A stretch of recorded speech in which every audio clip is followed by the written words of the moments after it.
इंदौर से बड़ी खबर है। राजा की एक्टिवा की लोकेशन सामने आई है। राजा रघुवंशी हत्या के मामले से जुड़ा हुआ बड़ा अपडेट आपको दे दें। लोकेशन में दोपहर 2 बजे 0 स्पीड हुई थी गाड़ी की और दोपहर करीब 12:45 बजे सोनम ने अपनी सास से बात की थी।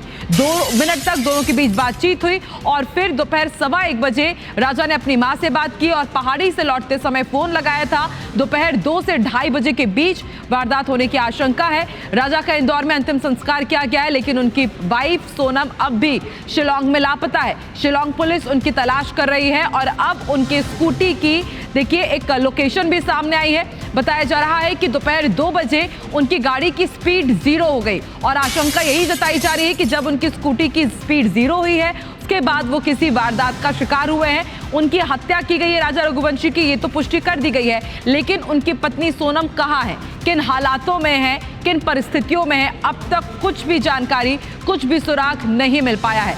13 से ज्यादा दिन गुजर चुके हैं और देखिए पूरा टाइमलाइन भी हम आपको बता रहे हैं कि दोपहर करीब 12:45 बजे सोनम ने अपने सास से बात की, 1:15 बजे राजा ने भी अपनी मां से बात की है। पहाड़ी से लौटते समय फोन लगाया था, लेकिन उसके बाद से ही दोनों के बारे में कुछ जानकारी नहीं मिल पाई है। अंशुल मुखातिब फोन लाइन पर हमारे साथ जुड़े हुए हैं। अंशुल, एक के बाद एक नई कड़ियां सामने आ रही हैं, लेकिन सबसे बड़ा सवाल अब भी यही कि आखिर मृतक राजा की पत्नी सोनम कहां है, उसके साथ क्या हुआ है, कहां तक पहुंची है जांच पुलिस की?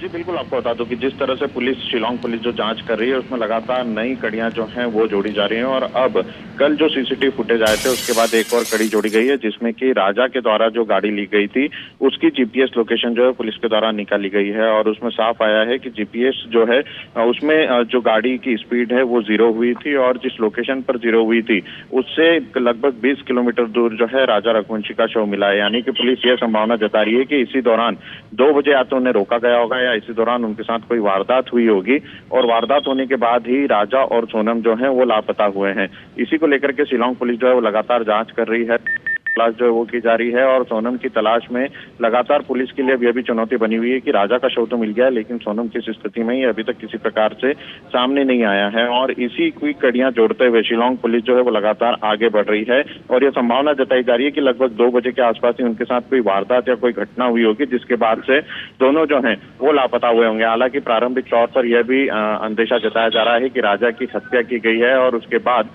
सोनम जो है उनका अपहरण भी हो सकता है। इस तरह की बातें परिवार के द्वारा जो है कही जा रही है, लेकिन शिलांग पुलिस का साफ कहना है कि लगातार कड़ियां जोड़ते हुए इस पूरे मामले में एसआईटी के द्वारा जांच की जा रही है और एसआईटी के द्वारा ही इस पूरे मामले को देखा जा रहा है। हालांकि अभी तक सोनम का किसी प्रकार का पता जो है वो नहीं चला है। एनडीआरएफ की टीम के साथ साथ असम की एक विशेष दल जो है वो भी उस पूरी जांच में लगाया गया है, सर्चिंग में लगाया गया है। ड्रोन जो है उससे सर्चिंग की जा रही है और खुद सोनम के भाई जो है गोविंद वो इस वक्त शिलांग में टीम के साथ मौजूद है, जो कि लगातार सर्चिंग में पुलिस के साथ सोनम को खोज रहे हैं और सोनम की तलाश जो है वो की जा रही है।